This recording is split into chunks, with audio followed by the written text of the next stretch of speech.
Welcome to the video tutorial for osmosis and tonicity. So this is an important topic because it's related to our cell membranes. Our cell membranes are structures that act as barriers between two environments, the inside of the cell and the outside of the cell. And our cell membranes are actually semi-permeable, which means they allow the passage of certain molecules and ions across the membrane while preventing the passage of larger molecules.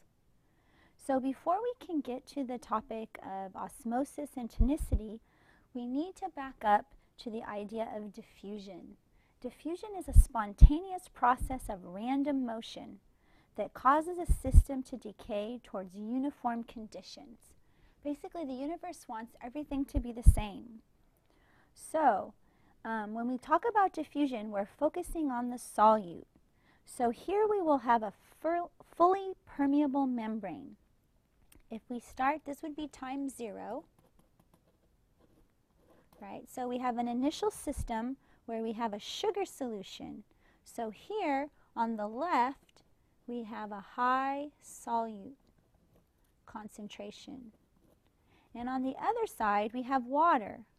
So what diffusion says is that these sugar molecules are going to move from high concentration to low concentration. And so then if we come back later in time, we will find that both sides, we'll find later in time that both sides we will now have a uniform sugar solution. So now these concentrations will be the same. Right? So the square brackets represent concentration. So same sugar concentration on each side. All right? So that's the natural tendency of any system. Any substance in high concentration is going to want to move by diffusion to create a uniform concentration level. So now we will bring in the idea of creating a semi-permeable membrane, and that is how we can work with the idea of osmosis.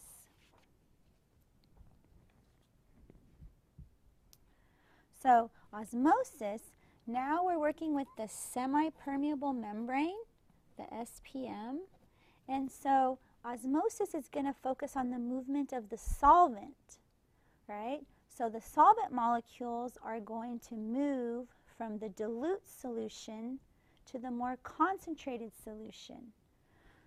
And so this can seem backwards, but if we think about it, osmosis has to focus on the solvent because the movement of the solutes are restricted by the semi-permeable membrane. So when we think about a dilute solution has a high solvent concentration, and the concentrated solution has the low solvent concentration. So notice that we are still following the pattern of diffusion, high concentration to low concentration.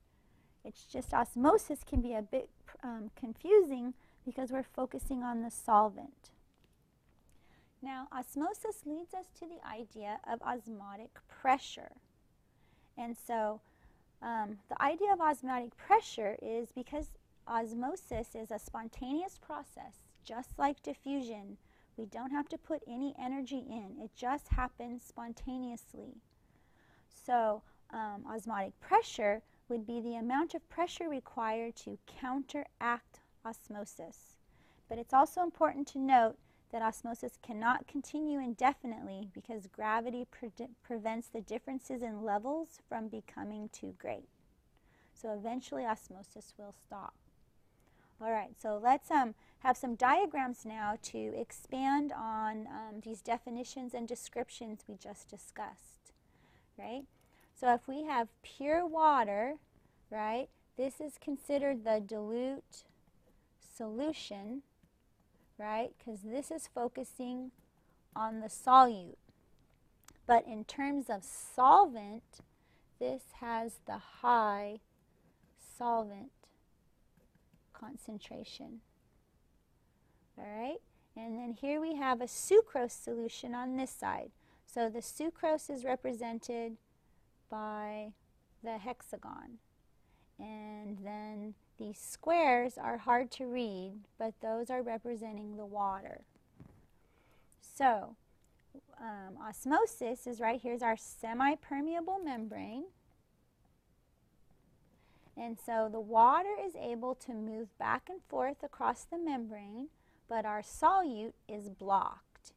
It cannot get through. So this would be, we have sugar over here, so this is our high concentration of solute. So a high concentration of solute corresponds to a low concentration of solvent. So that we can see over time, right, the net flow of water is going to be from the high solvent concentration to the low solvent concentration. So osmosis occurs to the right. And now this is like a blow up of this membrane. So now if we back away from our diagram to look at the solutions, we see here at our initial time, right, we have our low solute concentration and our high solute concentration.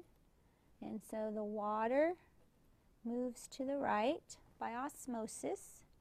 And so when we come back later in time, we see that the solution level has risen, right? So now this is a lower solute concentration. Once again, Mother Nature, the universe, wants to create homogeneity. So this is the process of osmosis. Now, because osmosis is focusing on the solvent, we have to apply our understanding of ionic and covalent compounds to the solutions to be able to make predictions about the flow of the water via osmosis. So the solute concentrations are determined from the total number of dissolved particles. Now, particles may seem like a strange word to use here. It's because the solutes can be cations, anions, or covalent molecules, right? So, for example, right, if we had sodium bicarbonate and as a solid, when we dissolve that in solution, right, it makes a sodium ion and a bicarbonate ion. All right, so one formula unit of sodium bicarbonate creates 2 solute ions.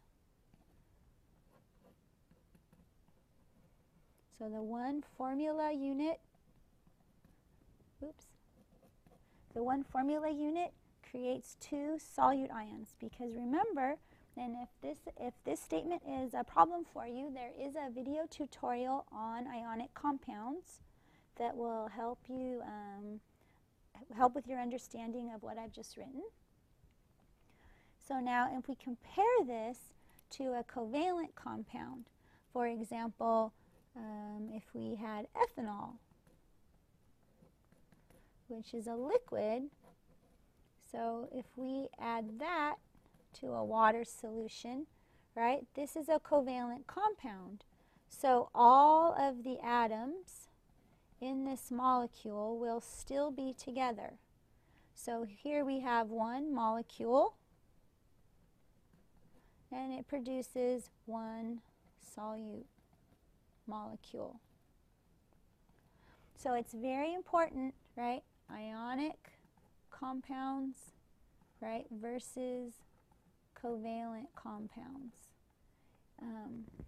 So when we're looking at osmosis, you need to apply your understanding of ionic versus covalent compounds to what happens in the actual solution.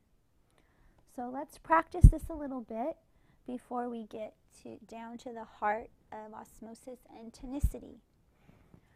So how many moles of solutes are found in 1 liter of a 0.20 molar sodium bicarbonate solution? All right, so molarity. If you're unfamiliar with the concept of molarity and the uppercase M, there is a video tutorial on solution concentrations and a second tutorial on molarity. So the thing to keep in mind here is we have 0.20 moles of calcium bicarbonate, right, per 1 liter of solution. All right, so that's what that uppercase M for molarity is telling us. So we take our understanding of concentration units and now we apply it. So we know that in this solution, right, we're going to have, for every 0.2 moles here, we will get 0.2 moles of calcium ions, right? But here, because we're in a 1:2 ratio, but then we're going to have two formula units of the bicarbonate, right? So we have the 0.20 moles, but then we have 2 of the bicarbonates. So overall, we will have the 0.20 moles of the calcium, and then because there are 2 bicarbonate ions released from every formula unit of calcium bicarbonate, we're going to have 0.40 moles of bicarbonate, right? Because we have the 2 times 0.2. So altogether, we have 0.60 moles of solute. So notice when we're all done, we have to go to the global term solute because we have both calcium ions and bicarbonate ions present. But remember, with osmosis, we're looking at the movement of the solvent. So the solvent sees calcium and bicarbonate ions the same way. So then we lump them all together. All right. Now comparing this, so this was our ionic compound. And now we look here, how many moles of solutes are found in 1 liter of a 0.20 molar methanol solution, right? So this is a covalent compound, right? So there's no dissociation into ions. So the amount of solute is the same, 0.20 moles of methanol in 1 liter. So that would be the, so the moles of solute would just be the same.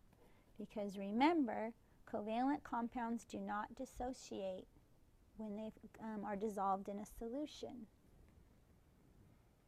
Alrighty. So because this is such an important concept, let's do one last exercise to make sure that everybody understands the idea of solute concentration. So this, to answer this question, it's building on your ability to distinguish between covalent compounds and ionic compounds. And it should be pretty easy because I've given you methanol here.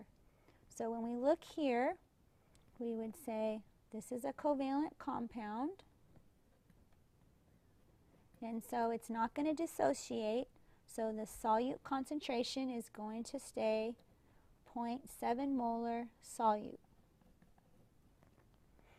However, when we get to aluminum chloride, right, aluminum chloride will dissociate into 1 aluminum ion, right? We have a 1:3 ratio plus 3 chloride ions.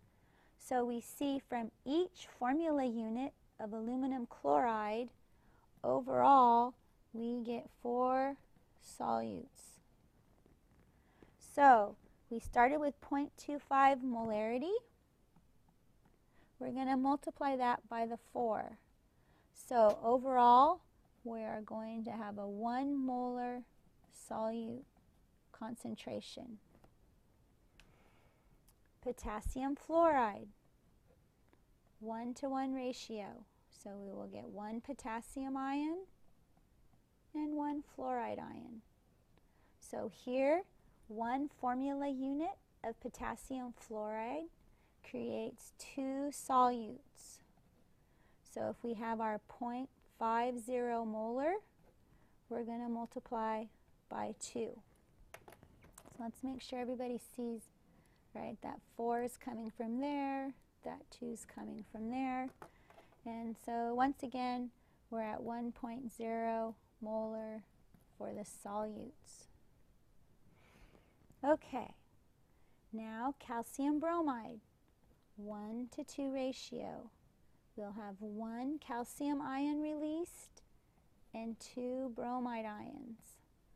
Altogether, 3 solutes are created from 1 formula unit of calcium bromide. So the original concentration was 0.35 molar, but then we have to multiply by 3 because of the 3 ions released. So that would give us 1.05 molarity for our solutes. And then last but not least, here's potassium nitrate. Once again, a 1-to-1 ratio. So we end up with 2 solutes. So we started with if we started with 0.4 molar of the original salt, it produces 2 solutes. And so we would get 0.80 molarity for our overall solute concentration. So the correct answer here is D. The greatest solute concentration is going to be the 0.35 molar calcium bromide because it releases the 3 solutes. So notice it's a combination of looking at the overall concentration and understanding how these substances react or dissociate in water. So now we can start answering questions similar to what you'll find in your homework and quizzes and tests. So here we have, when this says osmotic membrane, you can assume that means semi-permeable.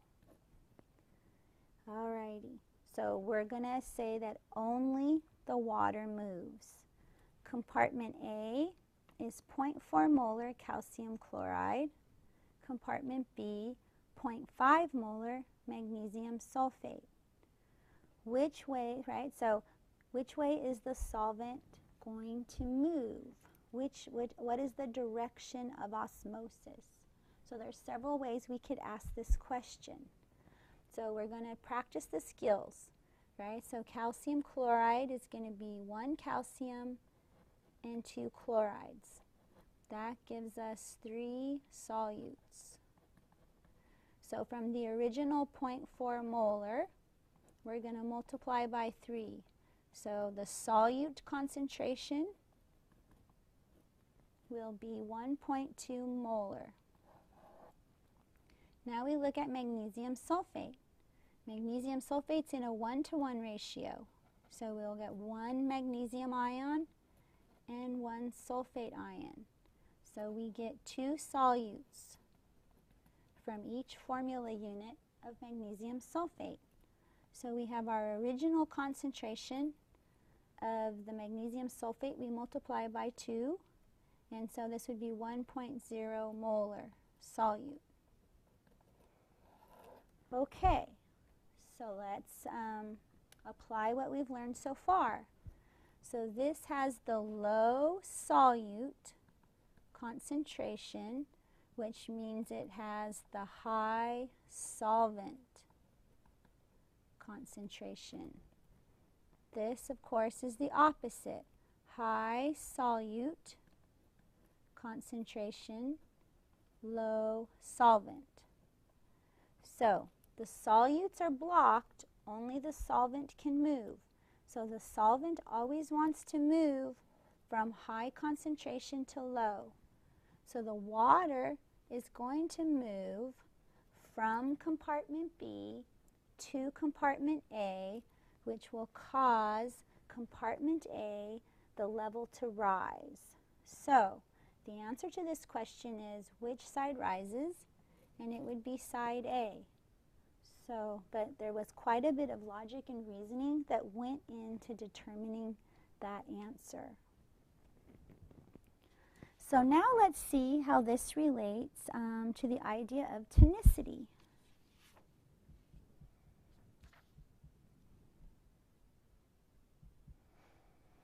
So the idea of osmosis and osmotic pressure is very important to the health of our cells. So the total solute concentration of a red blood cell is 0.28 molar. So remember that that means moles per liter. And so this is for all of the solutes in the solution of the red blood cell. So tonicity is the relationship between the overall concentration of a solution and the normal solute concentration of red blood cells. And so this has to do with intravenous solutions, in that when we inject a solution into our body, we need to make sure that the overall solute concentration level is equivalent to our red blood cells. Otherwise, we will cause our red blood cells to explode or shrivel. So that's this last piece that we're going to fill in right now. All right, so a hypertonic solution is a solution with a higher solute concentration than our cells, right? So that would be a solute concentration that's greater than 0.28 molar. Isotonic, this is what we want, right? This is where the solute concentration is equal to the solute concentration of our red blood cells.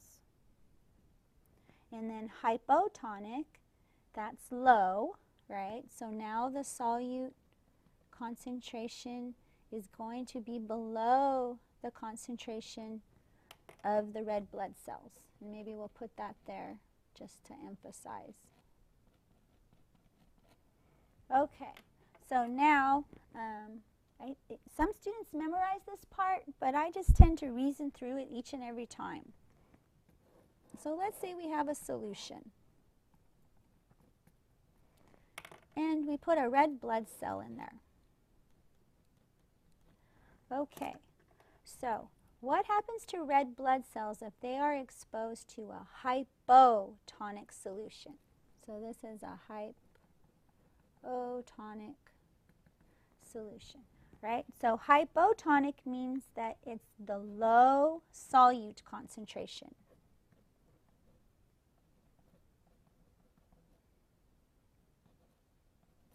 Okay, remember that a low solute concentration corresponds to a high solvent concentration.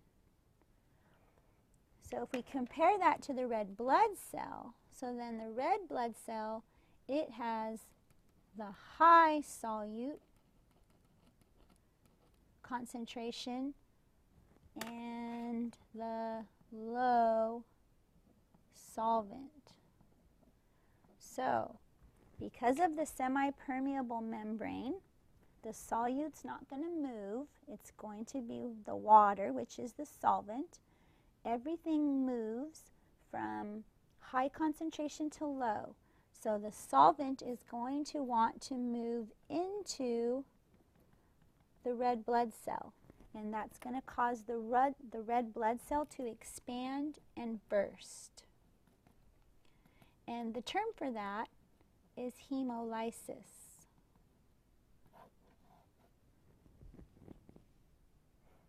Now we'll look at the opposite, which once we've done one, the next one seems a little obvious, but we'll work through the logic anyway. This time, we will have a hypertonic solution. And once again, we'll have our red blood cell sitting inside. All right, so hypertonic means high solute concentration, which will correspond to low solvent concentration. And then if we compare that to the red blood cell, now the red blood cell has the low solute concentration, which means it has the high solvent. So everything always wants to move from high concentration to low. So now the solvent is going to move out of the cell. And so the cell is going to shrivel. And the term for that is called crenation. Alrighty, so we've covered a lot of important topics here. Diffusion, osmosis, connecting our understanding of ionic and covalent compounds to understanding how they affect the overall solute concentration in the solution, and then ultimately how that becomes important with IV therapies, because we don't want to be bursting or shriveling our red blood cells. So I hope you found this useful and that you'll take some time now to work through some homework problems to reinforce your understanding.